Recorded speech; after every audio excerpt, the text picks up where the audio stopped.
Mga Lodi, don't skip ads po tayo, maraming salamat sa patuloy ninyong pagsuporta. Paki-like and share naman dyan mga Lodi. At sa mga gustong mag-donate sa ating GCash or regular na load, mag-comment lang po tayo. Para patuloy tayong makapag-upload ng mga bagong kabanata. Marami pong salamat. Kumusta mga Lodi, may bago tayong nobela, sana magustuhan nyo ang kwentong ito. Ito ay kwento ng isang kabataang lalaki na nagkaroon ng mahiwagang mga mata. Simulan natin ang kwento. Kabanata 651 hanggang Kabanata 660. Kabanata 651. Pero wala na tayong gaanong oras. Pagkapasok sa gate, may mahabang pasilyo, pero sa oras na ito ay walang tao na nagbabantay sa pasilyo, may mga camera lang na naka-install, at hindi nagtagal, nakarating sina Yehan at Wuying sa dulo ng pasilyo, sa dulo may elevator, at kailangan ng fingerprint para simulan ang elevator. Nakita ito, kumaway si Yehan mula sa hangin, at ang camera na nagmamanman sa sulok na ito ay inilipat mula sa track.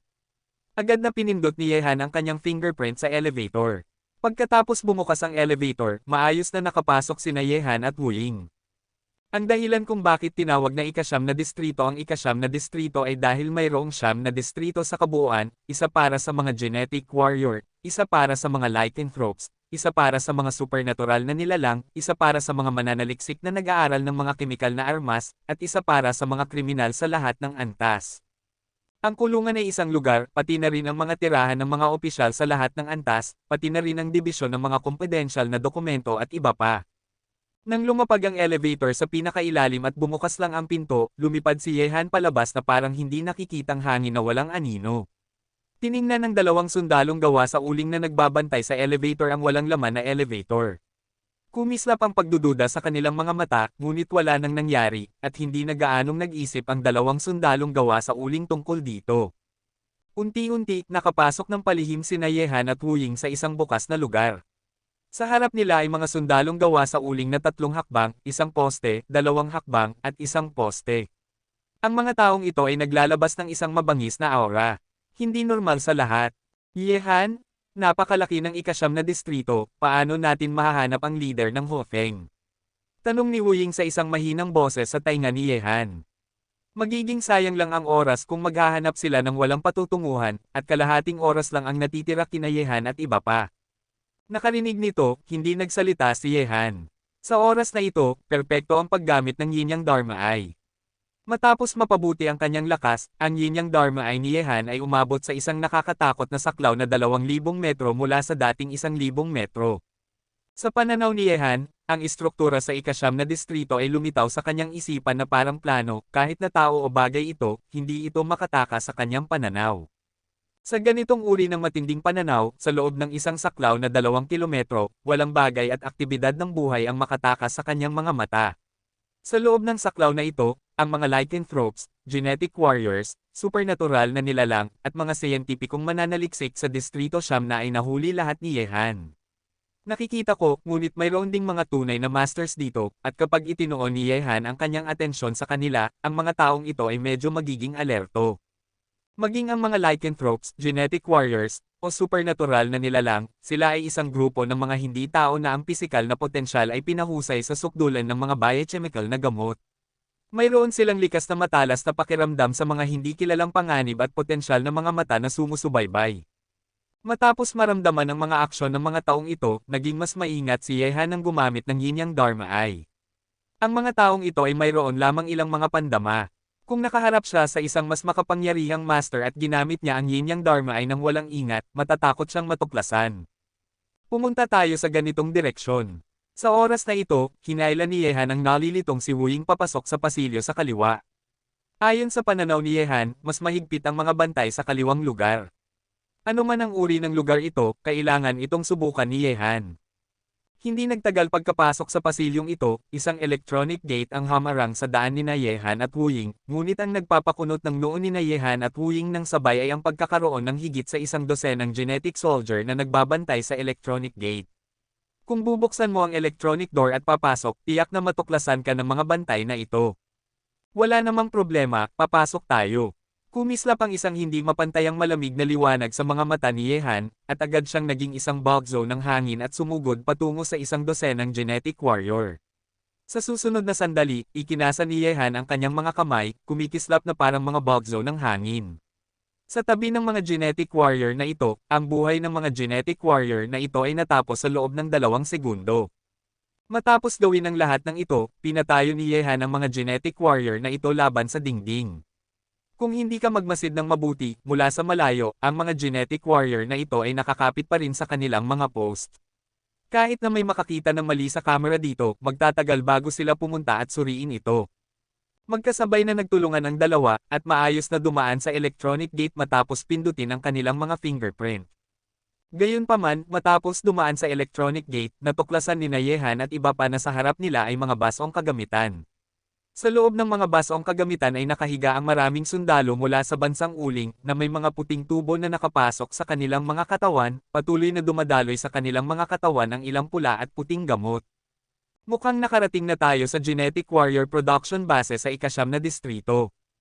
Hindi nakapagtataka na mayroong higit sa 100 ng Genetic Warrior na nagbabantay sa labas. Tiningnan ni Wuying ang tanawin sa harap nila, nanlamig ang kanyang mga mata, at handa na niyang sirain ang lahat ng nasa lugar na ito. Well, mayroong marahil daan-daang genetic fighter sa production base na ito. Kapag na-produce na ang lahat ng mga taong ito ay magiging isang nakakatakot na puwersa. Malaki ang posibilidad na ang hukbo ng bansang uling ay bubuo sa direksyong ito sa hinaharap. Huwag kang magkagulo. Pinigilan ni Yehan si Wuying, at sinabi, narito tayo para magligtas ng tao, hindi para magdulot ng pinsala. Kung ma-alerto natin ang mga tao sa Distrito Siyam, mahihirapan tayong makalabas. Naunawaan din ito ni Wuying, at sinabi, tingnan mo, kinakabahan ka, huwag kang mag-alala, titingnan ko lang, hindi ka magkakagulo. Gayunpaman, nang maglakad si Wuying sa gilid ng mga kagamitan na iyon, biglang tumunog ang mga sirena sa loob, at sa sandaling ito, automatikong nagsara ang electronic door patungo sa magkabilang panig. Hindi, tere na. Doon lamang natuklasan ni Yehan na may infrared sensor sa loob ng production base. Kapag nasa loob na, magpapatunay ang sensor ng isang automatikong alarma, at automatikong magsasara ang electronic gate upang malok ang mga intruder sa loob. Sa makatuwid, ang electronic gate sa sandaling magsasara sila ng magkasama, ipinakita ni Yehan ang isang nakamamanghang bilis at mapanganib na binaril si Wuying palabas. Nang makalabas siya, kumislap ang isang tingin ng takot sa mukha ni Wuying, at nagpasalamat siya kay Yehan. Okay, salamat sa pag-alis mo dito. Ngayon ay na-trigger na natin ang alarma sa lugar na ito. Natatakot ako na darating ang mga tao dito sa lalong madaling panahon. Kailangan nating umalis sa lalong madaling panahon. Matapos magsalita, hinailan ni Yehan ang walang anino ang mga kamay ay tumakbo patungo sa direksyon kung saan nagmula ang pasilyo, at nang makarating sila sa walang laman na lugar muli, maraming genetic warrior ang nagkilos dito. Bastard, ginagamit mo ba ang iyong kapangyarihan sa tiyan ng isang babae? Bilasan mo, pumunta ka sa recidivism room, pumunta ka sa laboratorio, dapat walang aksidente sa dalawang lugar na ito, kapag nakita ang isang intruder, barilin at patayin. Sa oras na ito, isang serye ng mga salitang Ingles ang lumabas mula sa bibig ng isang genetic warrior. Makikita na siya ay isang mataas na opisyal sa mga genetic warrior. Ano ang pinag-uusapan nila? Nagtago sina Yehan at Wuying sa isang sulok. Narinig ang walang kwentang pag-uusap ng genetic warrior, tiningnan ni Yehan si Wuying na may ilang pagdududa. Hindi bihasa si Yehan sa mga wikang banyaga sa lahat. Kabanata 652. Sa oras na ito, tumingin si Wuying kay Yehan ng may pagmamalaki, at sinabi, mukhang kapaki-pakinabang ang pag-aaral ng ibang wika sa isang kritikal na sandali. Marahil, alam ko na kung nasaan ang silid ng mga muling nagkasala. Halika na. Matapos sabihin ito, tahimik na dinala ni Wuying si Yehan palabas. Ang pangamoy ng pangkat ng mga genetic warrior na ito ay hindi kasing lakas ng mga lycanthropes. Pinangunahan ni Ying si Yehan na malapit sa likod ng isang pangkat ng mga genetic soldier na papunta sa silid ng mga muling nagkasala. Sa pangkat ng mga genetic warrior na ito na nangunguna, hindi na kailangang buksan ni Yehan at iba pa ang mga checkpoint at direktang dumaan sa maraming mahirap na hadlang. Sa huli, nakarating si Yehan at iba pa sa isang medyo madilim na espasyo. Sa pasukan ng espasyong ito, 12 ng mga genetic soldier ang nagbabantay sa lugar. Sa likod nila ay isang metal gate. Natuklasan ni Yehan na hindi magagamit ang mga fingerprint para buksan ang metal gate na ito dahil walang lugar para maglagay ng mga fingerprint sa metal gate na ito. Kailangan ng espesyal na susi. Kumunat ang noo ni Wuying dahil nakita na niya ang isang uka sa metal na pinto kung saan ipinasok ang susi. Naningkit ang mga mata ni Yehan at sinabi sa isang mahinang boses, kung hindi talaga ito gumana, kailangan lang nating sirain ang pinto. Nakarinig nito, nanginginig ang ekspresyon ni Wu Ying, at sinabi niya, baliw ka, kung papasok ka ng puwersa sa lugar na ito, natatakot ako na 1 minuto lang ang kailangan para sa daan-daang genetic warrior at lycanthropes na tumayo sa labas. Bukod dito, mayroon ka bang ibang opsyon? Tumingin si Yehan kay Wu Ying at sinabi, huwag kalimutan, kalahating oras lang ang natitira sa atin, at 15 minuto na ang lumipas mula sa kalahating oras, kaya manatili wala na tayong gaanong oras. Nakarinig nito, natahimik si Wu Ying. Kahit na hindi niya aprobahan ang sapilitang pagpasok ni Yehan, kung hahanapin niya ang susi, hindi na banggitin kung makikita niya ito, kahit na makita niya ito, natatakot ako na hindi sapat ang oras. General, may sitwasyon sa laboratorio. Malaki ang posibilidad na nakapasok ng palihim ang mga tagalabas sa base. Higit sa 100 mga genetic soldier natin ang napatay. Sa oras na ito, sa silid na pag-aari ng pinakamataas na leader ng ika-9 na distrito, lumakad papasok ang isang genetic soldier na may ranggong mayor at sinabi. Nakarinig nito, kumislap ang isang hindi mapantayang matalas na liwanag sa mukha ni General Jason, ang pinakamataas na leader ng ika-9 na distrito. Ang kanyang palad sa isang leather case ay pinalo sa mesa. Wala gaanong paggalaw, ngunit isang malalim na palad na marka ay lumitaw na sa mesa, sa desktop. Ang kakayahang kontrolin ang sariling kapangyarihan sa puntong ang kanyang mga pag-atake ay tahimik, makikita na si General Jason ay isang nakakatakot na master. Walang pakialam na sinabi ni General Jason, hanapin mo ang intruder para sa akin, ang pangkat ng mga Chino sa labas ay umatake sa base, gusto nilang samantalahin ang pagkakataon para makapasok ang kanilang mga tao, at ang intruder na ito ay naglakas loob na pumasok sa ika-9 na distrito, tiyak na hindi madali, pumunta sa silid ng mga muling nagkasala, doon ang gusto puntahan ng mga tao sa Huaxia. General, pero ang laboratorio. Sinabi kong pumunta sa silid ng mga muling nagkasala, Mr. Mayor, hindi mo ba ako naiintindihan? Malamig na tumingin si General Jason sa Mayor, at sinabi, noong nakaraan ay nahuli natin ang isang senior Chinese agent. Ang pag-atake sa base sa oras na ito, at ang pagpapapasok ng mga tao dito ay tiyak na para sa senior agent na iyon. General Gao Ming, pupunta ako sa silid ng mga muling nagkasala ngayon. Matapos sabihin ito, nagbigay galang ang Mayor at lumingon upang umalis. General, gusto mo bang pumunta ako at tingnan? Sino mang naglakas loob na magpasok ng palihim sa ating ika-9 na distrito ay dapat na isang napakamakapangyarihan at matapang na master. Matapos umalis ang mayor, tumayo ang opisyal na namumuno sa mga genetic soldier ng ika-9 na distrito at sinabi. William, ikaw ay isa sa aking 3 pinakamahusay na masters. Huwag mo akong bigan. Ang silid ng mga muling nagkasala ay ang lugar na pinakamahalaga sa akin. Kung magtagumpay ang plano sa paggawa ng Diyos, ang mga taong ito ang magiging unang batch ng aking mga eksperimentong paksa. Walang pakialam na sinabi ni General Jason. General, huwag kang mag-alala. Tumango ng malakas si Major General William at pumunta sa silid ng mga muling nagkasala. Sa harap ng pasukan patungo sa silid ng mga muling nagkasala, ginagamit ni Yehan ang kanyang yin at yang eyes upang makita ang lahat sa silid ng mga muling nagkasala. Sa likod ng metal gate na ito, sa pananaw ni Yehan, lumitaw ang mga bakal na hola sa kanyang isipan. Ang pagsakop sa buong silid ng mga muling nagkasala, ang mga bakal na hola na ito ay gawa sa hindi kilalang matigas na materyales. Ang ilan sa mga bakal na hola ay nakasabit sa hangin, at ang ilan ay nakatayo sa lupa. Mayroong 100 sa kabuuan. Walang pagbubukod, maraming bilanggo ang nakakulong sa mga bakal na hola na ito. Ang ilan sa mga bilanggo na ito ay nagmula sa kanlurang mundo, at ang ilan ay nagmula sa silangang mundo. Sa pamamagitan ng pagmamasid, natuklasan ni Yehan na kahit na normal ang hininga ng buhay ng mga taong ito, napakahina ng kanilang lakas. Parang may malakas na gamot sa kanilang mga katawan na nagkulong sa kanilang lakas. Gumalaw ang mga mata ni Yehan, at sinuri niya ang mga bakal na hola.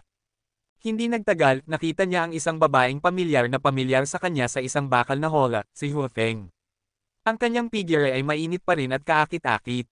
Mahirap kalimutan sa pamamagitan lang ng pagtingin dito. Gayunpaman, kahit na nagmumuni-muni si Hu Feng sa oras na ito, ang kanyang aura ay kapareho ng iba pang mga tao sa bakal na hola. Napakahina niya, at marahil ay hindi man lang niya matatalo ang isang ordinaryong tao. Nang makita ito, kumislap ang isang tingin ng kaluwagan sa mukha ni Yehan. Hanggat maayos si Hu Feng, ngayon na nakita niya si Hu Feng, sa wakas ay maibibitaw na niya ang mga alalahanin na nakatago sa kanyang puso. Ngayon, ang kailangan niyang gawin ay iligtas ang babaeng ito makatakas mula sa dagat ng pagdurusa. Marahil ay nakaramdam siya ng isang bagay nang titigan ni Yehan si Huofeng ng malapitan, binuksan din ni Huofeng ang kanyang mga mata sa loob ng bakal na hola. Ang kanyang titig ay nakatingin sa labas ng metal gate.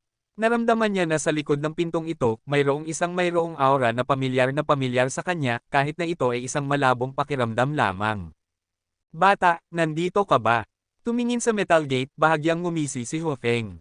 Sa sandaling ito, natural niyang naisip si Yehan, ang batang lalaki na hindi niya nakita ng mahigit sa kalahating taon. Nang iwanan niya siya, hindi kailanman naisip ni Wolfgang na isang araw ay matatapos siya sa isang sitwasyon kung saan hindi na niya makikita si Yehan. Hintayin mo ako. Huminga ng malalim si Yehan. Hindi na niya kayang maghintay pa. Kung mag-aantala siya ng isang segundo, maaaring may mga hindi maibabalik na kahihinatnan.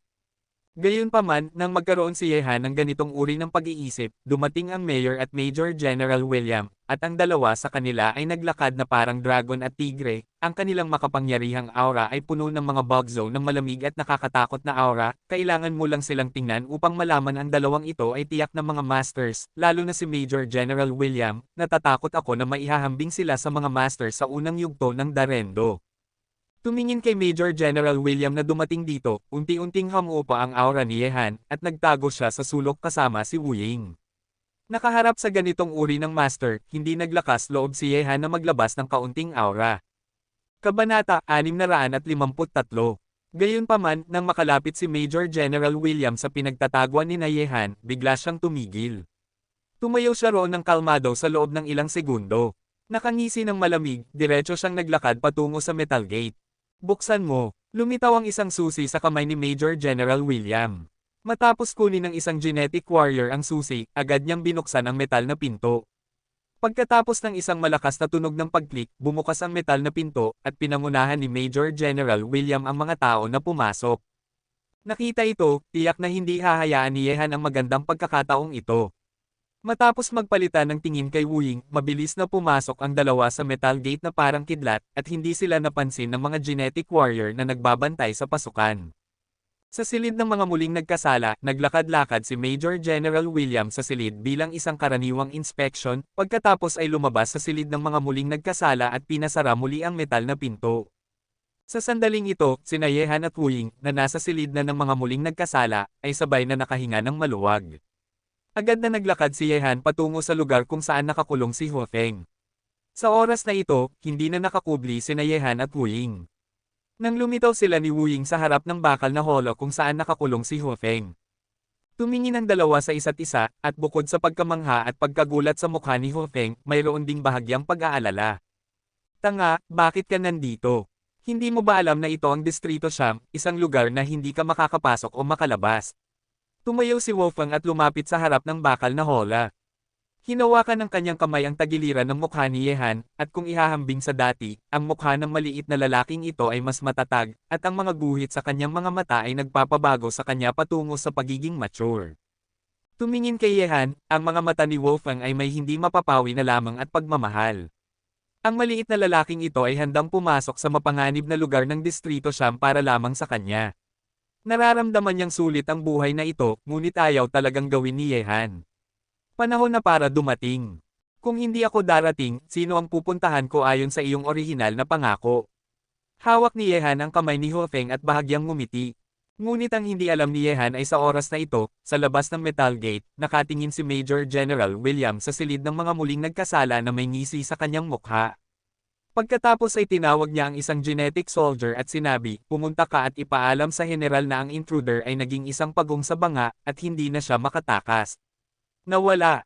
Hindi isang ordinaryong genetic warrior si Major General William, siya ay partikular na sensitibo sa hininga ng mga estranghero, lalo na kapag naglalakad ang genetic warrior na ito saan man. Kapag may pumasok na kakaibang hininga dito, agad niyang matutuklasan na ang dahilan kung bakit binubuksan ni Major General William ang metal gate ay upang sadyang magbigay ng pagkakataon kay Yehan na pumasok at mahulog sa bitag.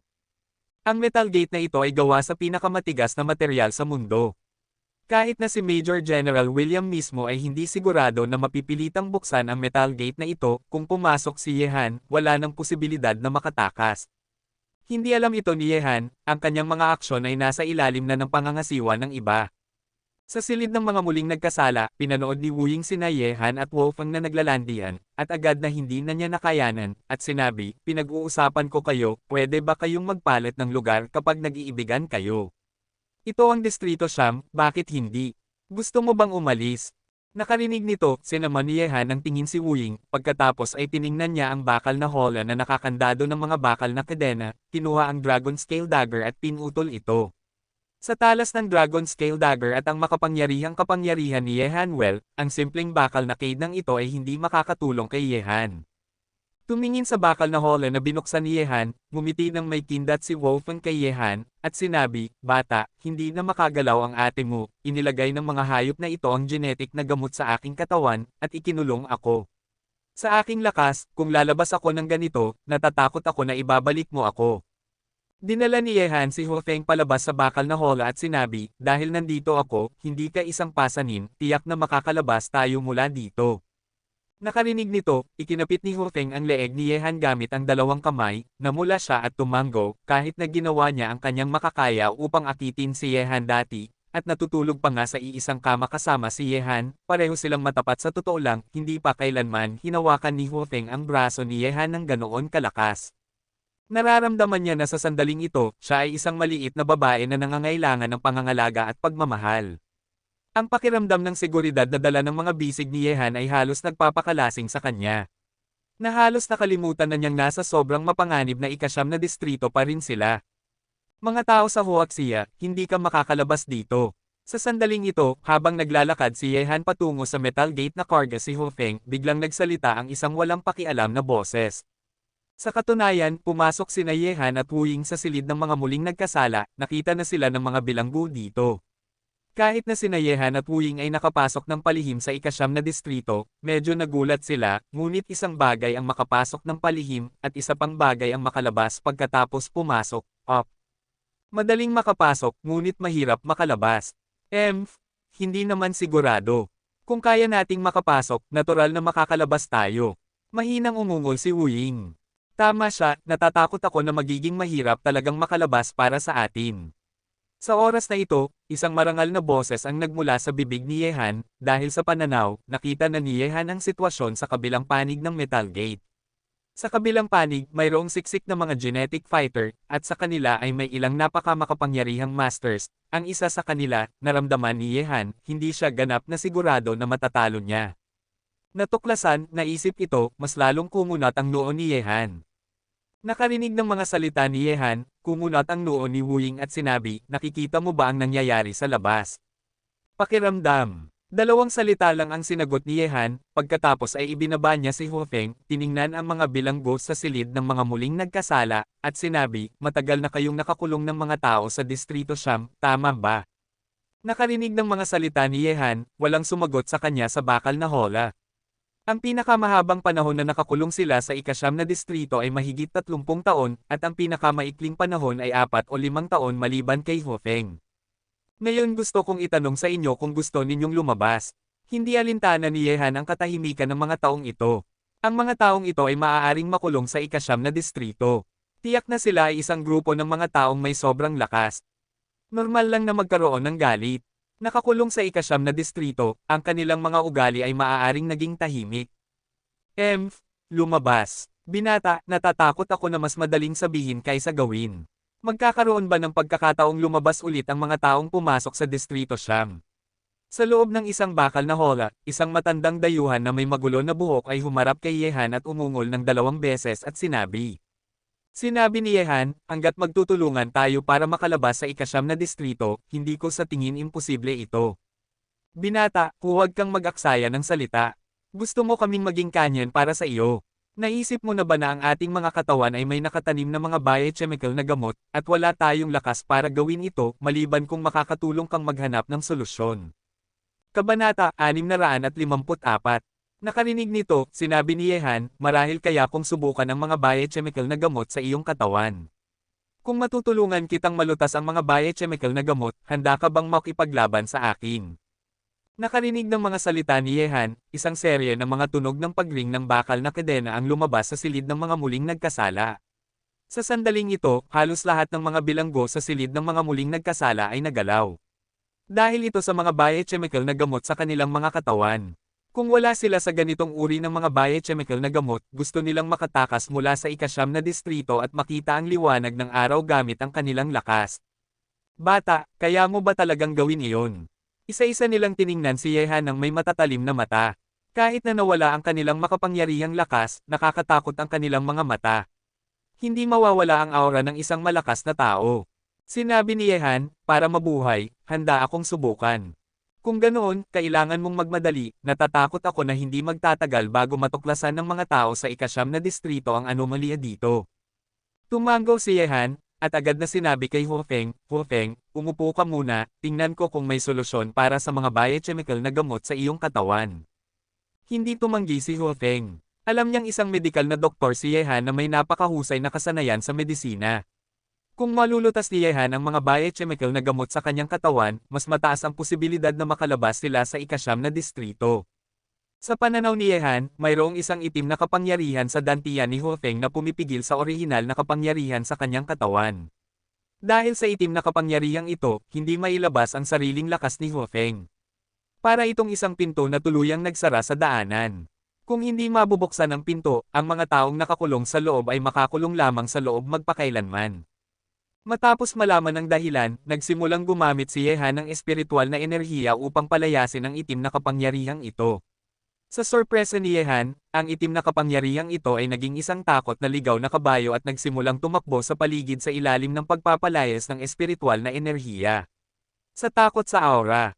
Nang makita ito, agad na pinarami ni Yehan ang kanyang lakas, at ang espiritual na enerhiya sa kanyang katawan ay ipinadala sa katawan ni Hufeng ng mabilis.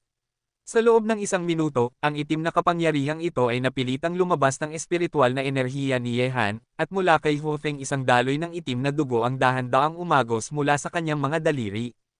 Sa katunayan, ang mga biochemical na gamot sa katawan ni Hufeng ay hindi gaanong matalino, ngunit isang uri ng kapangyarihan ng kapwa pagpipigil, na maaaring pigilan lamang ang kapangyarihan sa dantian ng practitioner.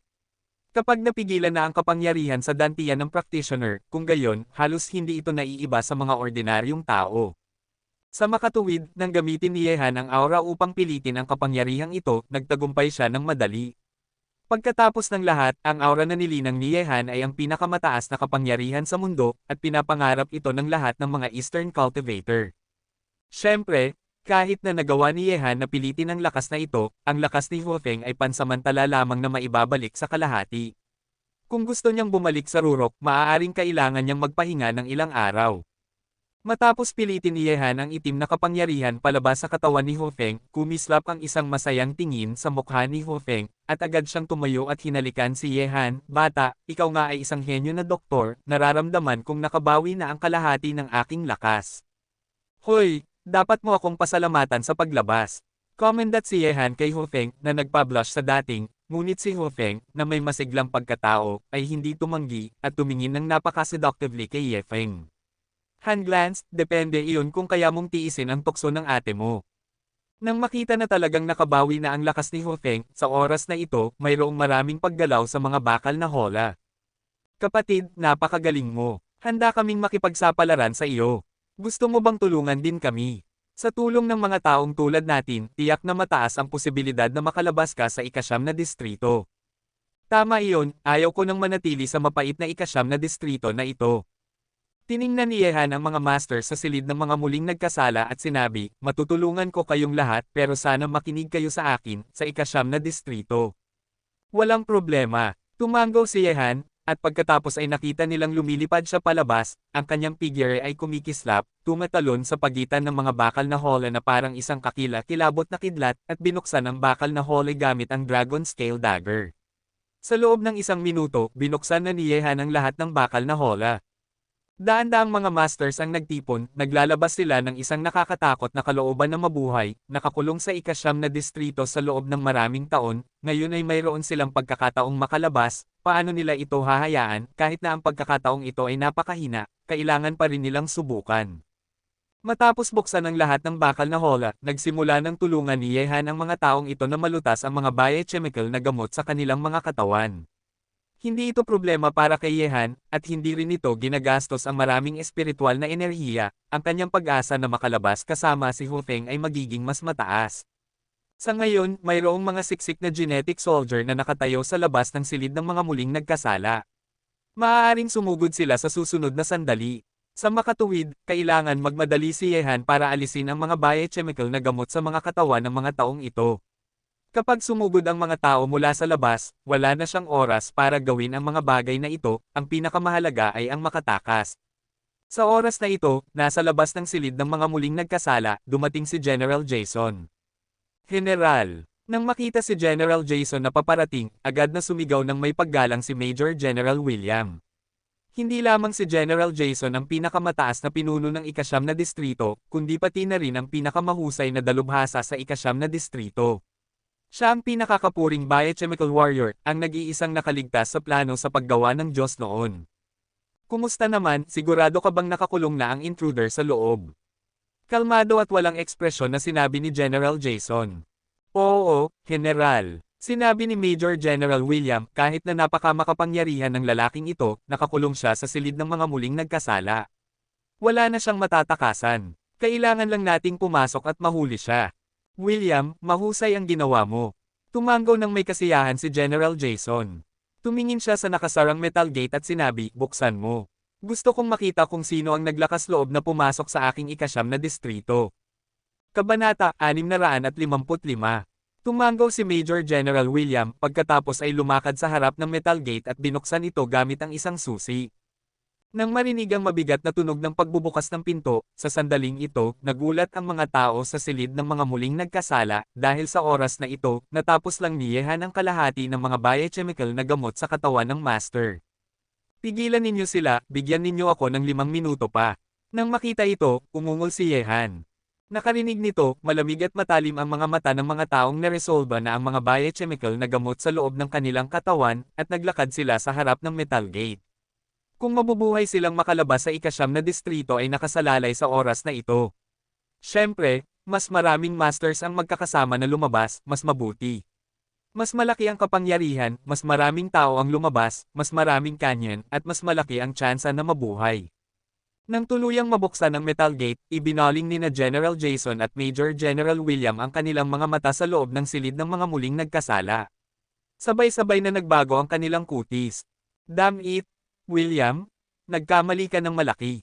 Nang makita ang mga bilanggo na lumilitaw sa likod ng metal gate, kumislap ang walang hanggang kabangisan sa mukha ni General Jason, hulihin ninyo sila, at sino mang maglakas loob na lumaban ay ipadadala ko sa impyerno. Impyerno. Sa oras na ito, napagtanto rin ni Major General William na nagkamali siya ng malaki. Ang pagpapapasok ng intruder sa silid ng mga muling nagkasala ay parang pagpapapasok ng lobo sa kulungan. Roar! Malakas na umungal si Major General William at sumugod patungo sa silid ng mga muling nagkasala na parang tigre o lobo. Ikinulong ninyo kami ng napakaraming taon, panahong bayaran ninyo ang inyong ginawa, patayin. Nang makita ang mga masters mula sa Distrito Siyam na sumugod ng magkakasama, sumugod din ang mga tao sa silid ng mga muling nagkasala patungo sa kanila, at sila ay nakakulong sa ang ikasyam na distrito ay nasa madilim na holang ito ng matagal, at ngayon sinumang hamarang sa kanilang paraan ng pamumuhay ay mamamatay, hindi nabanggitin na orihinal nilang kinasusuklaman ang mga tao sa ikasyam na distrito hanggang sa buto. Mahigpit na nakakuyom ang mga kamao ni General Jason, kumislap ang kanyang mga mata na may walang hanggang kabangisan. Ang mga bilanggo sa silid ng mga muling nagkasala ay nagmula sa iba't ibang panig ng mundo, at lahat sila ay mga masters. Para sa sariling kapakinabangan, hindi dapat pahintulutang makatakas ang mga taong ito. Kung makatakas ang mga bilanggo na ito, haharapin ng ikasyam na distrito ang pinakakatakot na krisis sa kasaysayan. Dahil marami sa mga bilanggo dito ay may mga teroristang puwersa sa likod nila, tulad ng mga Japanese Ninja Masters, Western Wolf Clans, at mga miyembro ng lahi ng vampire, at iba pa. Ang mga puwersa sa likod ng mga taong ito ay magkakaugnay, at kapag kailangan nilang harapin ang ikasyam na distrito, ang ganitong uri ng kahihinatnan ay napakasindek. Sa pasukan ng silid ng mga muling nagkasala, mahigpit na binantayan ng mga bilanggo mula sa iba't ibang panig ng mundo ang pasukan, at naganap ang matinding paghaharap sa maliit na lugar na ito. Kahit na mayroong hindi mabilang na mga genetic fighter sa ikasyam na distrito, hindi malaki ang lugar, gaano man karami ang mga genetic fighter, hindi kaagad makakasugod sa silid ng mga muling nagkasala. Sa silid ng mga muling nagkasala, nagmamadali ring palayasin ni Yehan ang mga biochemical na gamot mula sa mga natitirang katawan ng mga bilanggo. Hindi na niya kailangang mag-alala tungkol sa labanan sa pasukan ng silid ng mga muling nagkasala sa ngayon. Gayunpaman, sa oras na ito, gumawa ng kilos si General Jason, ang pinakamataas na pinuno ng ikasyam na distrito. Hindi makapasok si Major General William, kaya kailangan niyang kumilos upang harapin ang grupong ito ng mga tao. Maging ang pagpatay o pagdakip sa kanila ng buhay, hindi nila dapat hayaang makatakas. Sa hangin, parang may bugzo ng hangin na tumataas mula sa lupa. Napakahusay ni General Jason. Sumugod ang kanyang katawan palabas mula sa karamihan ng mga genetic warrior, at ang mga genetic warrior na hamarang sa kanyang daan sa harap niya ay agad na naalis. Para kay General Jason, ang mga walang silbing tao ay hindi karapat-dapat na lumitaw sa harap niya, kahit na sila ay mga genetic soldier na nilikha niya mismo.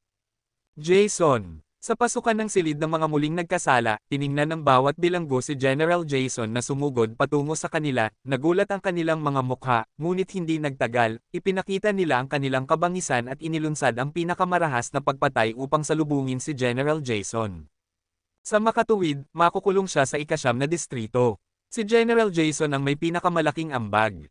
Para kay General Jason, kinasusuklaman ng mga bilanggo sa silid ng mga muling nagkasala hanggang sa buto, at palaging iniisip na patayin siya. Rumble. Isang serye ng matinding paghaharap ang naganap sa pasukan ng silid ng mga muling nagkasala. Nilalabanan ni General Jason ang mga bayani gamit ang kanyang sariling lakas. Ang kanyang nakakatakot na kamao ay napakasigla na tinaboy niya ang lahat ng mga masters ng silid ng mga muling nagkasala na nakatayo sa harap niya. Kung ikulong kayo ng isang beses, kaya kung ikulong kayo ng 2 beses. Kung mahuhuli kayo ng walang laban, makakabuhay kayo ng ilang taon pa. Kung hindi, ay padadala ka ng general na ito sa impyerno ngayon. Kumislap ang isang napakasamang tingin sa mukha ni General Jason. Guang-guang, siya ang pinakakapuring bio-soldier, at siya rin ay isang kilalang master sa kanlurang mundo. Kung ang mga bilanggo na ito ay nasa kanilang rurok, marahil hindi siya maglakas loob na maghambog, ngunit ngayon ang lakas ng mga bilanggo na ito ay nakabawi na lamang sa kalahati, ang kanyang kalaban. Jason, nangangarap ka. Kapag lumabas ako, tiyak na sisirain ng aking marangal na lahi ng vampire ang iyong ikasyam na distrito. Isang napakagandang Ginoo na may balat na parang sanggol ay may galit na ekspresyon sa kanyang mukha. Ang nakakagulat ay, sa likod niya, may isang pares ng itim na pakpak. Hindi kahahayaan ng aking lahi ng lobo na makatakas sa ikasyam na distrito. Isang naganap na master ng lahi ng lobo ay puno ng matinding liwanag.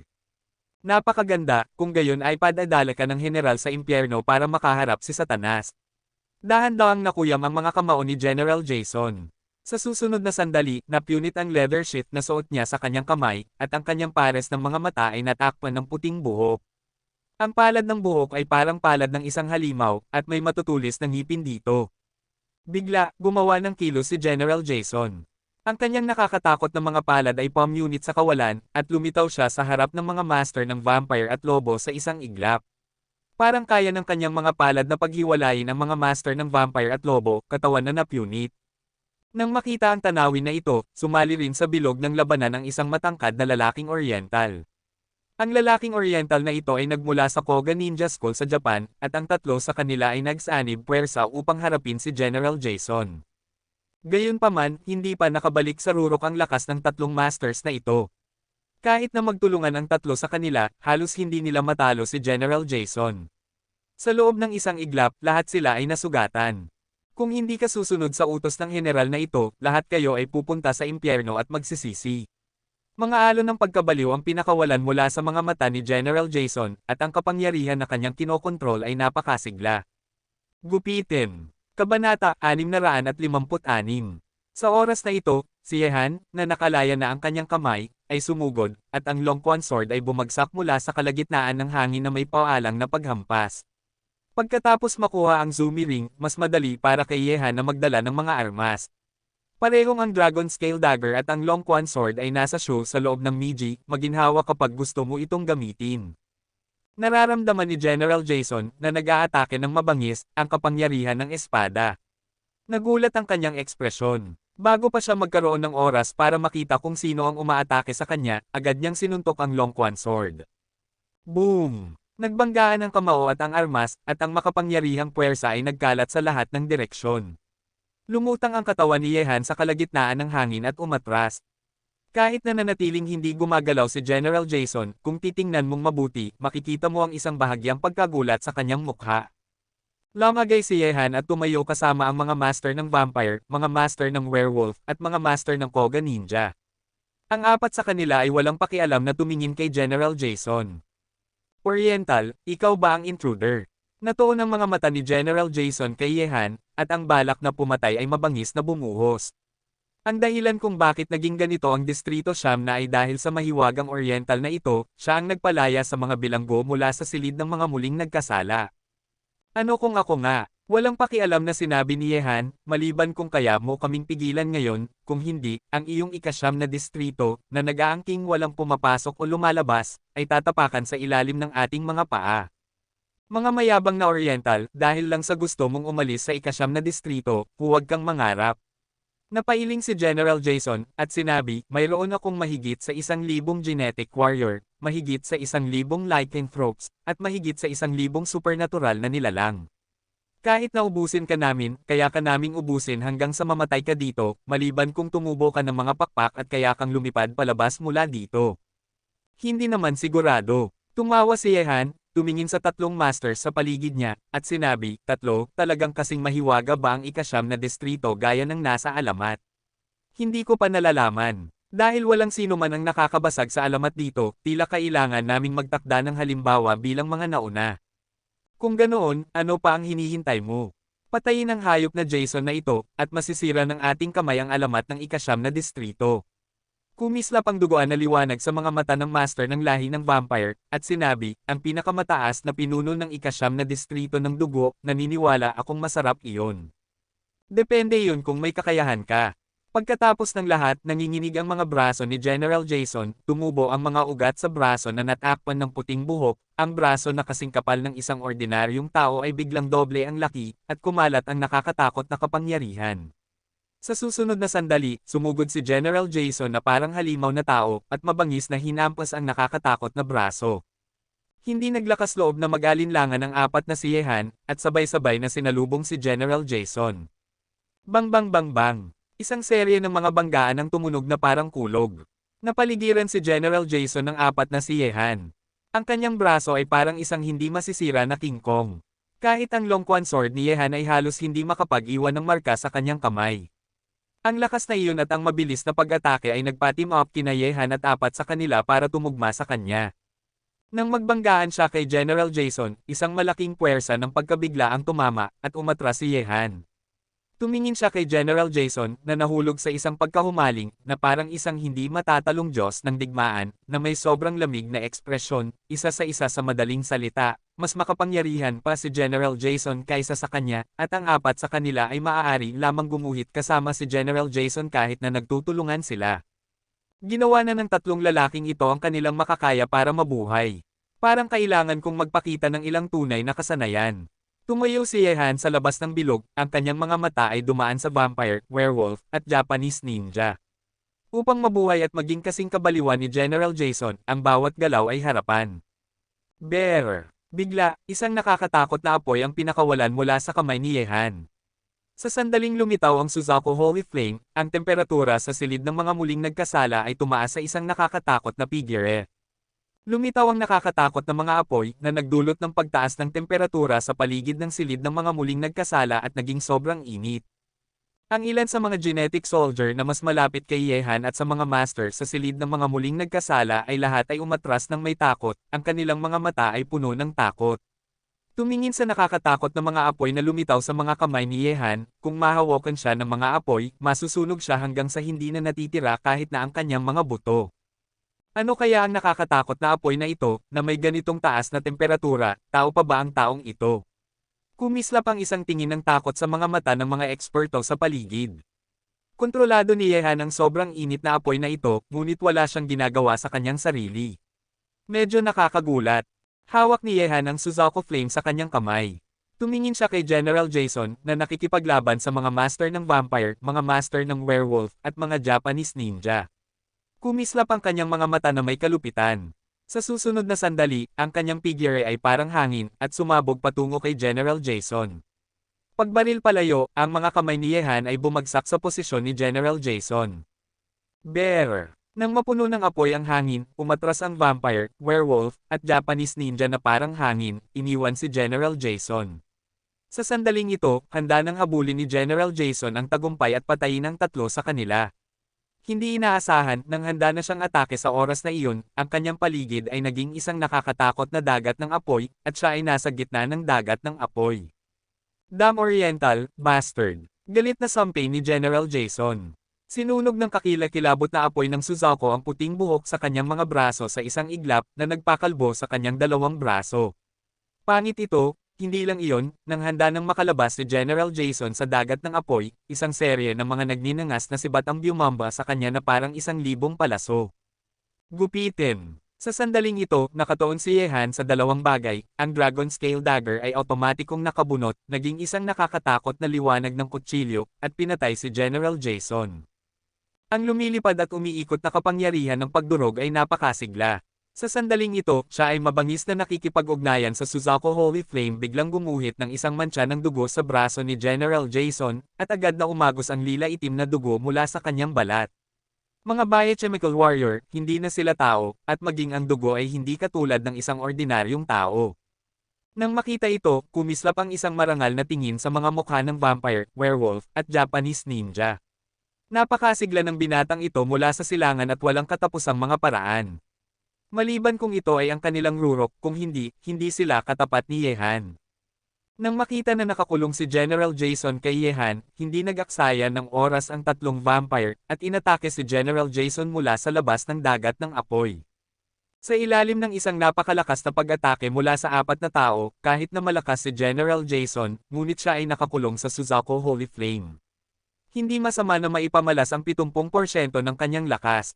Sa makatuwid, sa loob ng 5 minuto, buong katawan ni General Jason ang mga nakakatakot na sugat pataas at pababa ay kasing kakilakilabot ng mga makamandag na ahas, at ang kanyang galit na kilos ay nagpakita na siya ay nasa dulo na ng kanyang labanan.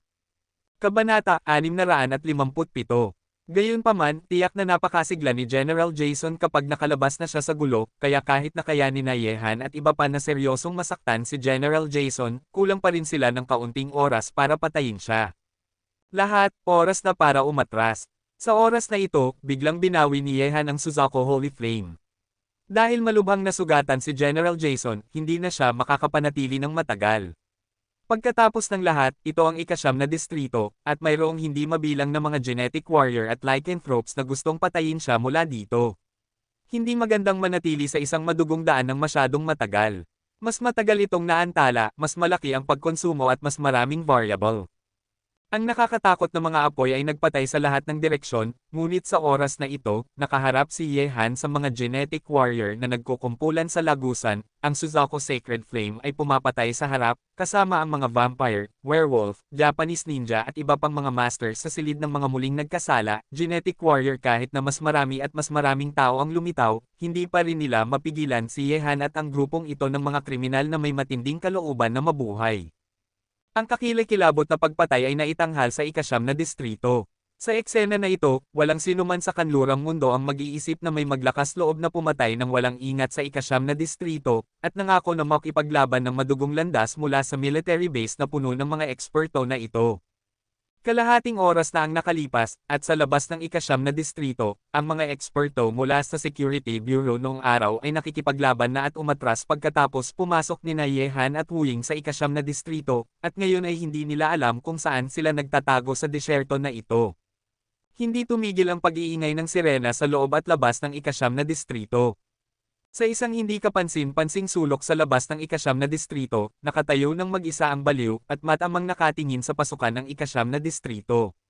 Mula kay Yehan pagkapasok sa ika-9 na distrito, siya talaga ay narito sa lahat ng oras, ngunit kahit nakalahating oras na ang nakalipas, hindi nag-aksaya ng oras ang baliw, at patuloy na tumunog ang alarma sa ika-9 na distrito, na nagpatunay na hindi pa nalulutas ang bagay.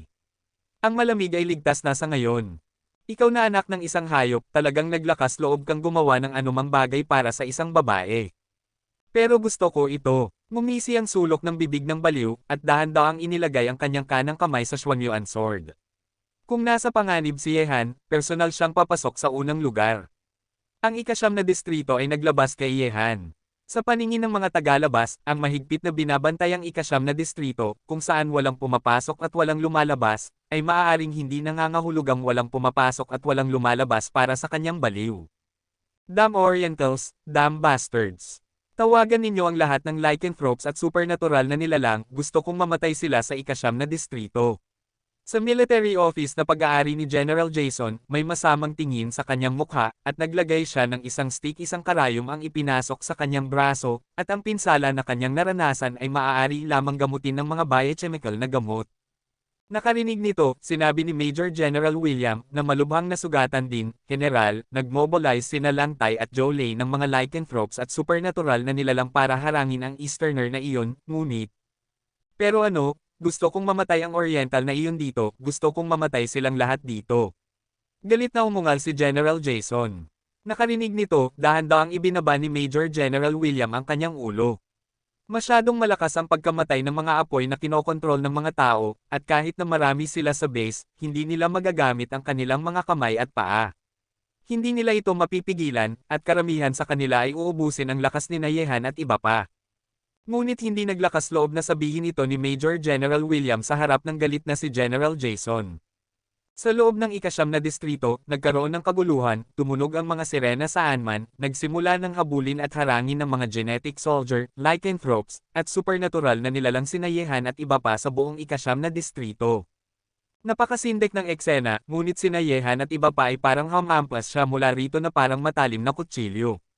Saan man siya dumaan, ang lupa ay nabahira ng dugo, natatakpan ng mga bangkay, at ang makapal na amoy ng dugo ay napuno sa buong ikasyam na distrito.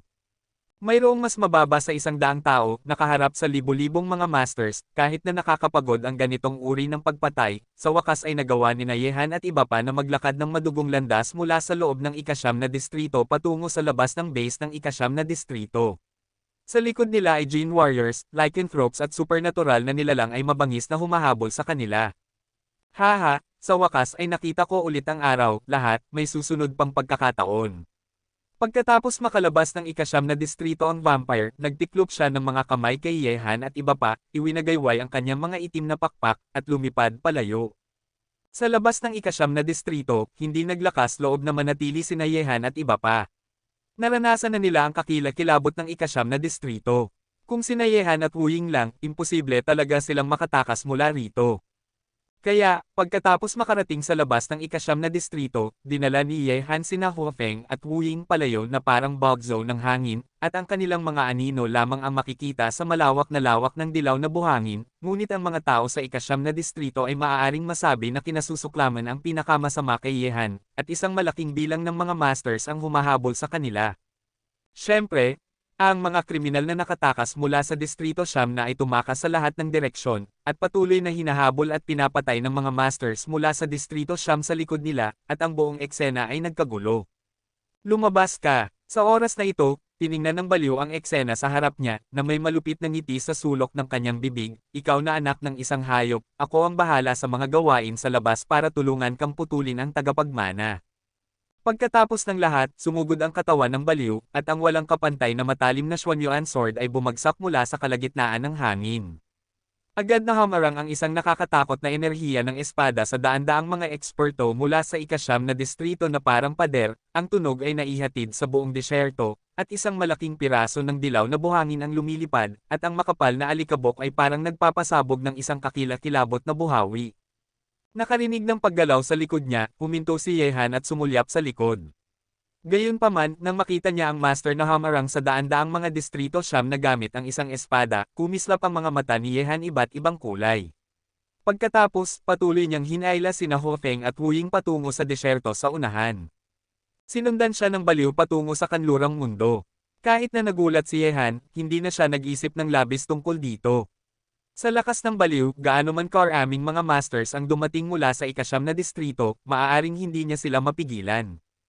Walang mga tagahabol sa likod niya, at sinamantala rin ni Wu Ying ang pagkakataon upang makipag-ugnayan kay Bai Tian at iba pa. Hindi nagtagal, sunod-sunod na lumitaw sina Bai Tian at iba pa. Karamihan sa mga eksperto mula sa Security Bureau ay nakawala na sa disyerto, iniwan lamang sina Bai Tian at iba pa na naglinis ng misyon. Ang mga masters ng pangalawang linya ng mga gobernador ay nanatili dito para salubungin sina Yehan at iba pa. Matagumpay. Nang makita si Yehan na humihila kina Hofeng at Wu Ying sa disyerto, kumislap ang isang tingin ng tuwa sa mga mata nina Bai Tian at iba pa, at nagmadali silang lumapit. Hofeng, nagkamali ako sa iyo sa mga nakaraang araw. Tumingin kay Hofeng na mukhang medyo payat, lumapit siya noong araw at nagsabi ng may kasalanan. Ang pangunahing dahilan kung bakit nahuli si Hofeng ng mga tao sa ikasyam na distrito ay dahil takpan sila para makatakas, kung hindi, hindi mahuhuli si Hofeng ng ikasyam na distrito at mahuhulog sa isang mapanganib na sitwasyon. Team leader noong araw, paglilingkod sa bayan, walang mali rito. Ngumiti si Wolfgang at umiling dahil ginawa na niya ito, hindi siya magsisisi. Sinabi ni Yehan, ilang team leader, hindi ito lugar para mag-usap, mas mabuting umalis tayo dito at maghanap ng ligtas na base. Oo, mahalagang umalis muna, sumama ka sa amin. Ang dating kuta ng Security Bureau ay nawasak ng Los Angeles Police Department dahil sa pagpasok sa sistema ng network ng ikasyam na distrito. Ang bagong kuta ay nasa isang abandonadong bukid. Siyempre, mukhang isang abandonadong bukid ito mula sa labas. Sa esensya, sa lugar na ito mayroong isang maliit na lihim na base sa ilalim ng bukid.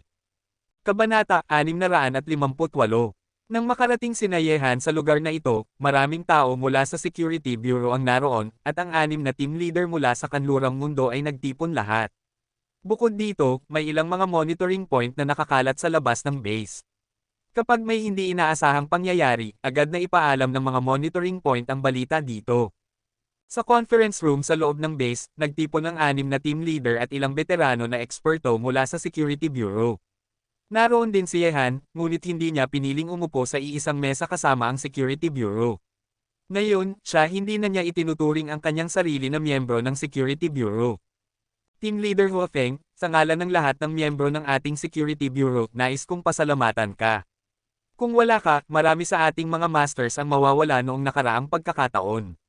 Tumingin kay Hofeng noong araw, sinabi niya ng may kahihiyan, ilang araw na tayong nakakulong sa ikasyam na distrito, ngunit wala tayong magagawa, kung hindi sana dumating si Yehan sa kanlurang mundo sa pagkakataong ito, hindi pa rin alam kung magtatagumpay ang ating plano sa pagliligtas. Nakarinig nito, ngumiti si Hofeng at sinabi, Team Leader Bai, magkasama na tayong nagtrabaho ng napakaraming taon, naniniwala akong kapag nasa panganib ang mga tao sa paligid mo, gagawin mo ang parehong pagpipilian gaya ko. Iyon ang misyon ng ating Security Bureau. Anuman, nais ko pa ring pasalamatan ka. Sinabi ni Bai Tian.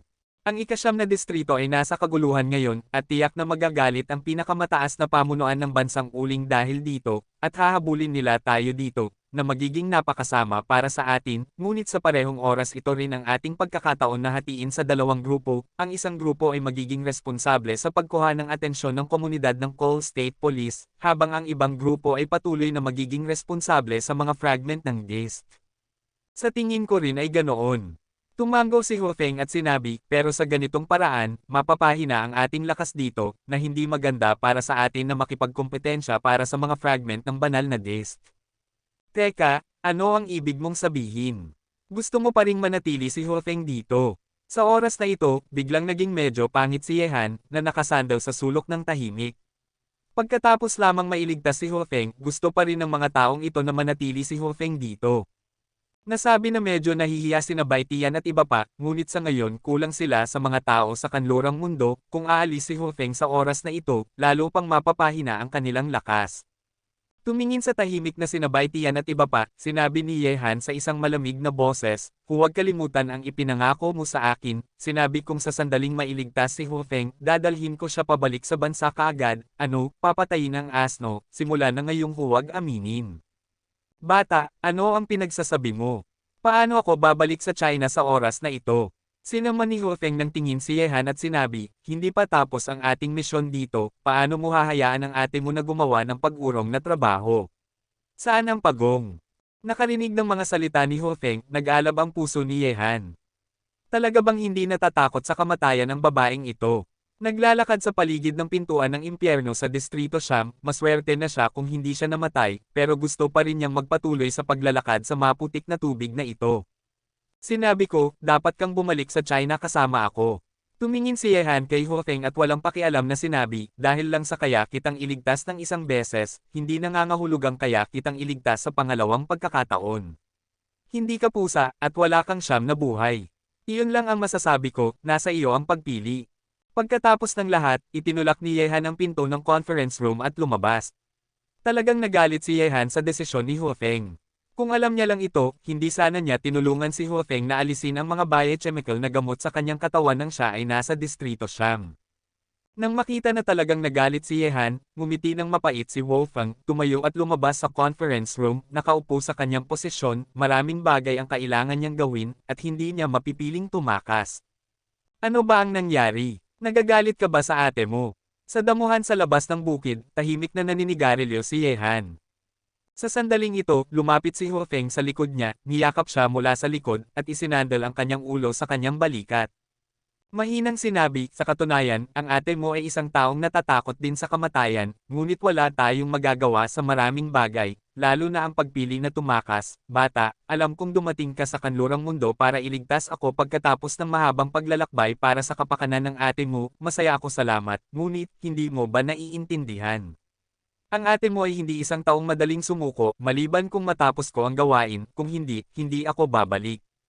Naramdaman ng lakas ni Huafeng na niyayakap siya, itinapon ni Yehan ang putol ng sigarilyo, at sinabi, naisip mo na ba na kung magpapatuloy kang manatili sa kanlurang mundo, malaki ang posibilidad na mamatay ka, at ang swerte ng tao ay hindi palaging maganda ng ganoon.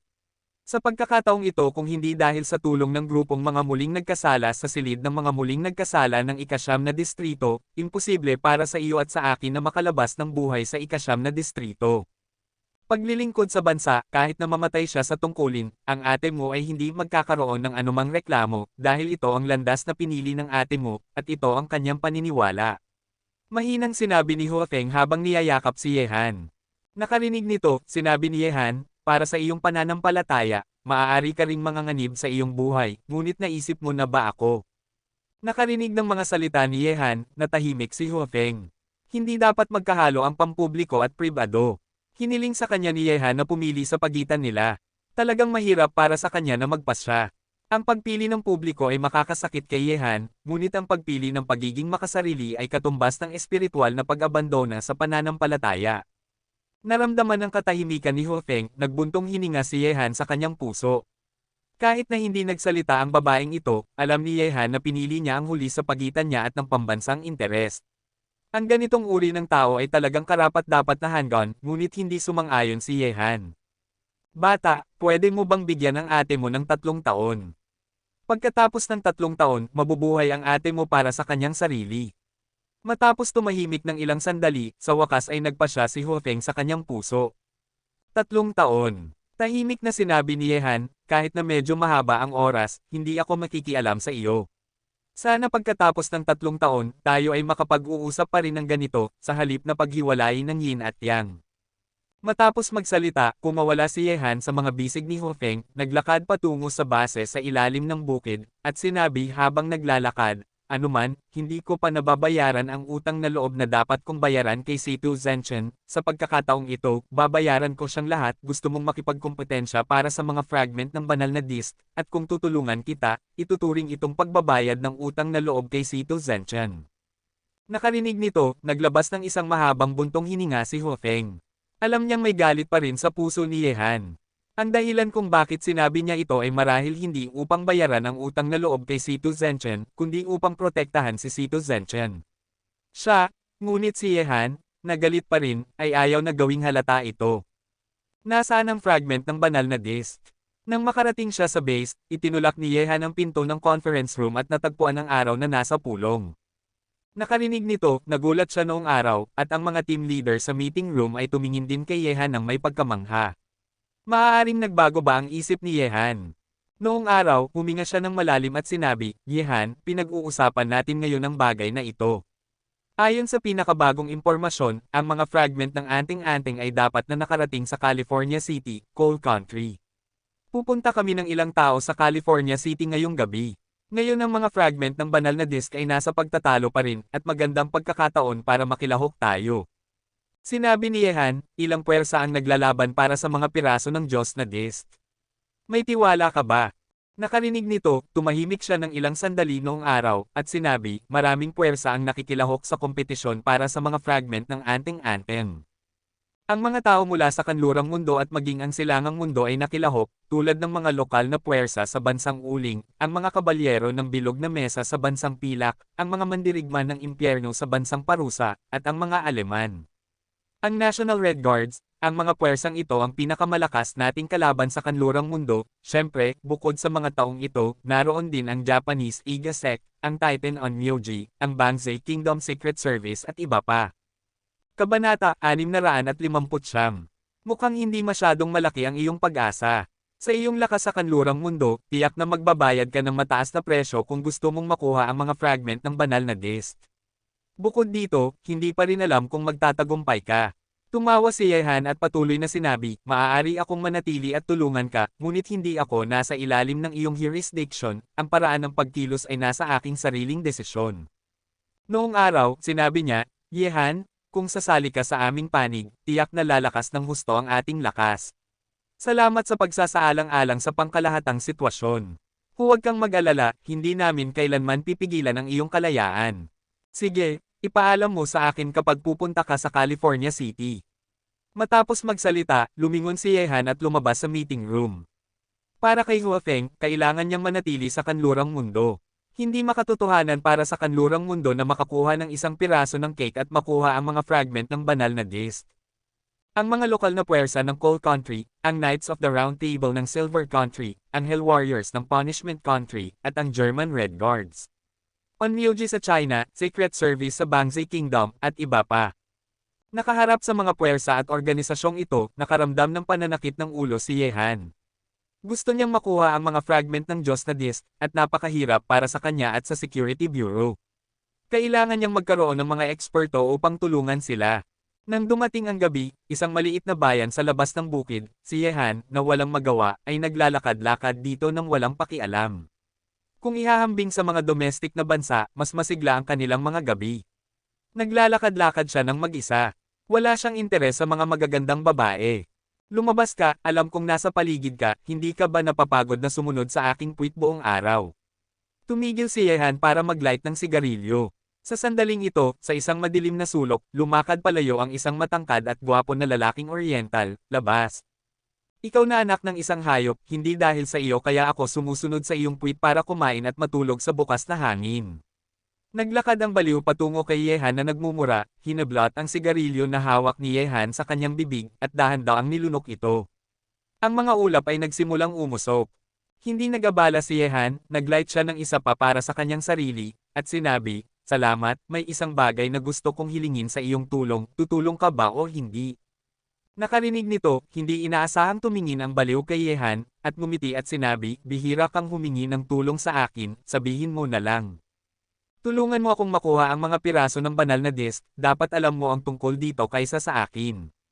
Walang pakialam na sinabi ni Yehan. Gusto mong makisali. Kumunat ang noo ng baliw. Tumingin siya kay Yehan, pagkatapos ay sa isang oriental na babaeng nakatayo sa kalye na hindi kalayuan, at ngumisi at sinabi, ikaw na anak ng isang hayop para ba sa babaeng iyon? Sumulyap si Yehan kay Huafeng na sumusunod sa kanya mula sa malayo, at sinabi, mukhang wala itong kinalaman sa iyo, kaya hiniling kong tulungan mo ako o hindi. Sige, tawagin mo ang tatay para makinig, at agad akong tumango. Itinapon ng baliw ang putol ng sigarilyo at ngumisi. Ayaw kong pag-usapan ang mga domestic na gawain kapag nasa ibang bansa ako. Kung hindi ako tutulong, kalimutan mo na. Maghahanap ako ng ibang tao. Matapos sabihin ito, lumingon si Yehan at umalis. Dam, ikaw na anak ng isang hayop, wala kang puso, ipinapangako ko sa iyo. Tumingin sa likod ni Yehan, mabangis niyang tinapakan ang kanyang mga paa, wala nang ibang paraan, humihingi siya ng tulong sa kanyang anak na kilalanin siya bilang Lao Tzu, kaya kailangan niyang sumang-ayon. Nakarinig nito, lumingon si Yehan para tumingin sa baliw, at sinabi, gusto kong kilalanin ka bilang Lao Tzu, hindi iyon isang bagay na maaari kong sangayunan sa ilang salita, tulungan mo ako sa pabor na ito, pagkatapos bumalik sa China, maaari kong isaalang-alang mag-toast ka ng isang baso ng alak. Nakarinig nito, tiningnan ng baliw ang papalayo na likod ni Yehan at ngumiti, ikaw na anak ng isang hayop, hihintayin ko ang iyong mga salita, mukhang sa kanlurang mundo, kailangan kong muling itayo ang aking reputasyon bilang isang baliw. Ang taong iyon kanina ay, isang baliw mula sa pamilyang G. Sa tabi ni Yehan, tiningnan ni Huafeng si Yehan nang may hinala sa kanyang mga mata at nagtanong, mahigit kalahating taon na siyang nagsasagawa ng mga misyon sa kanlurang mundo, at hindi niya alam ang lahat ng nangyari sa China, lalo na ang kanyang. Ang maliit na lalaki sa tabi niya ay naging hari ng timog na underground world. Tumango si Yehan at sinabi, maraming bagay ang hindi mo alam. Marami kang naranasan sa nakalipas na 6 na buwan, at ako rin. Nagbabago ang tao. Ang relasyon sa pagitan ko at ni Situ Zhenchen ay nasira. Nakarinig ng mga salita ni Yehan, nanginginig ang mukha ni Huafeng. Kahit na narinig niyang nagreklamo si Yehan tungkol kay Situ Zhenchen sa pag-uusap kasama si Yehan, hindi pa tinanong ni Huafeng kung ano ang nangyari. Ano ang nangyari sa iyo pagkatapos umalis ng aking kapatid sa Huoxie? Naglakad si Wolfgang palapit at nagtanong, hawak ang braso ni Yehan. Kalimutan mo na, hindi mahalaga kung hindi natin binabanggit ang nakaraan, ang mahalaga ay buhay pa tayo. Bumantong hininga si Yehan at sinabi, Wolfgang, hindi ako makasarili at ayaw kong mag-ambag sa bansa. Ang gawain na ipinagkatiwala sa akin ni Situ Zhenchen, ginawa ko ng maayos ang lahat pero ano ang nakuha ko sa huli? Bukod sa pagiging pinagtataguan, ang iba ay laban sa isa't isa, pero ang dapat kong bayaran sa kanya, babayaran ko siyang lahat sa pagkakataong ito. Mula ngayon, sa pagitan ko at niya, dalawa walang utang. Nakarinig nito, mahigpit na hinawakan ni Wolfgang ang braso ni Yehan. Nararamdaman ni Wolfgang ang kawalan ng pag-asa sa mga salita ng lalaki. Mula sa ilang salitang iyon, maiisip niya na tiyak na may nangyari kay Yehan sa nakalipas na 6 na buwan. Maraming malalaking bagay. Kapatid, hindi kita kailanman tatanggihan. Mahigpit na hinawakan ni Wolfgang ang braso ni Yehan, iniisip sa kanyang puso. Pagkatapos bumalik sa base, agad na nilapitan ni Huafeng si Tian Tian. Kailangan niyang malaman kung ano ang nangyari kay Yehan sa bansa sa nakalipas na 6 na buwan. Sa mga tuntunin ng tama at mali, alam ni Huafeng na hindi makasarili si Yehan. Napakadakila ng mga pagbabago sa mundo, tiyak na may mga malalaking pagbabago dito. Team leader noong araw, ipadala mo sa akin ang impormasyon sa domestic. Gusto kong malaman ang lahat ng nangyari kay Yehan sa nakalipas na 6 na buwan. Noong araw, matapos ang pulong, sumugod si Huafeng. Tumingin kay Huafeng ng may malamig na mukha, matapos kumunat ang noo noong araw, tumango siya at sinabi, alam kong lalapit ka sa akin, pero na, pumunta tayo sa aking opisina, sa katunayan, kamakailan ko lang nalaman ang tungkol sa kanya. Kabanata 606. Kasama si Tian Tian patungo sa kanyang opisina, isang makapal na dokumento ang inilagay sa harap ni Huafeng. Tumingin sa dokumento na may hindi bababa sa 12 ng pahina, si Huafeng ay halos mawala ng hininga. Isang napakakapal na dokumento, makikita na napakaraming bagay ang nangyari kay Yehan. Nang makita na binabasa ni Huafeng ang mga materyales na pag-aari ni Yehan, lumabas siya noong araw at isinara ang pinto. Muli-mulig niyang nabasa ang mga materyales. Ayaw niyang siyasatin kung sino ang tama sa kanila, ngunit, nakatayo sa pambansang interes, tama ang ginawa ni Situ Zhenchen. Pagkatapos ng lahat, nasa ilalim siya ng maraming presyon, kaya wala siyang nagawa kundi ang maliin si Yehan. Tumagal ng 1 oras para matapos ni Huafeng ang pagbabasa ng mga materyales na pag-aari ni Yehan. Mahigpit na nakakuyom ang kanyang mga kamao, at may isang napakalamig na hamog na nagyelo sa kanyang mga mata. Napakaraming bagay ang nangyari kay Yehan sa nakalipas na 6 na buwan. Nakaranas siya ng ilang krisis sa buhay at kamatayan, at ang pinakamalubha ay masasabing kaaway ng buong China. Sa kasong ito, ang mga taong pinagkakatiwalaan ni Yehan ay hindi lamang siya tinulungan, kundi sumali rin sa mga hanay ng pag-aalsa laban sa kanya. Matapos mangyari ang ganitong bagay, itanong ko, sino ang hindi masasaktan sa puso? Talaga bang nagpasya ka ng manatili? Sa isang maliit na pribadong silid sa base, tiningnan ni Wu Ying si Yehan at nagtanong. Sinabi ni Yehan, Wu Ying, salamat sa pagliligtas kay Huafeng sa pagkakataong ito. Sinabi kong may utang na loob ako sa iyo, at ipinapangako ko sa iyo ang anumang gusto mong gawin ko sa hinaharap. Ngayon na nailigtas na si Huafeng, dapat kang bumalik ang bansa ay narito, may mga panganib saan man, hindi ito ang lugar para manatili ka. Nakarinig nito, sumulyap si Wu Ying kay Yehan at sinabi, magkasama tayong dumating, kaya natural na magkasama tayong babalik. Kahit na hindi ako nakikialam sa mga gawain ng Security Bureau, responsable ka sa aking kaligtasan, at responsable din ako sa iyo, baka may magsabi na hindi ako sapat na tapat, pero, para sa babaeng iyon, sulit ka ba? May sariling mga paghihirap talaga siya. Sinabi ni Yehan, ngunit hindi ka dapat manganganib kasama ko. Marami ka nang natulungan sa Distrito Siyam sa pagkakataong ito. Kung may mangyari sa iyo dito, ako kung kaya kung ipaliwanag ito, makakaramdam ka ng napakasamang konsensya. Nakarinig ng mga salita ni Yehan, tiningnan ni Wu Ying si Yehan at sinabi, kung isang araw ay mahulog ako sa isang desperadong sitwasyon tulad ni Team Leader Hu Feng, darating ka ba para iligtas ako? Oo, seryosong tumango si Yehan. Sapat na iyon. Bahagyang ngumiti si Wu Ying, tumayo at umalis sa maliit na silid. Sa gitna ng gabi, nagsimula ang mga miyembro ng Security Bureau at nahati sa dalawang grupo. Ang isang grupo ay responsable sa pagkuha ng atensyon ng Coal State Police, at ang ibang grupo ay nakilahok sa kompetisyon para sa mga fragment ng God Disk. Nagdulot ng malaking pagkagulat ang Coal Country, ang buong ika-9 na distrito ay nasa kaguluhan, at mayroong malalaking pagkamatay. Inutusan ng mga opisyal na may mataas na ranggo ng Coal Country na ang mga tao mula sa silangan ay dapat na alisin sa lahat ng gastos. Kung hindi, ang katayuan ng Coal Country bilang pinakamakapangyarihang bansa sa mundo ay hamanin ng hayagan, at sa pamamagitan lamang ng pag-alis ng mga salarin ay mapoprotektahan ang kanilang karangalan. Shenting, isa sa dalawang superpower sa kanlurang mundo, ay isang teroristang puwersa na nag-aangking may daan-daang milyong mananampalataya.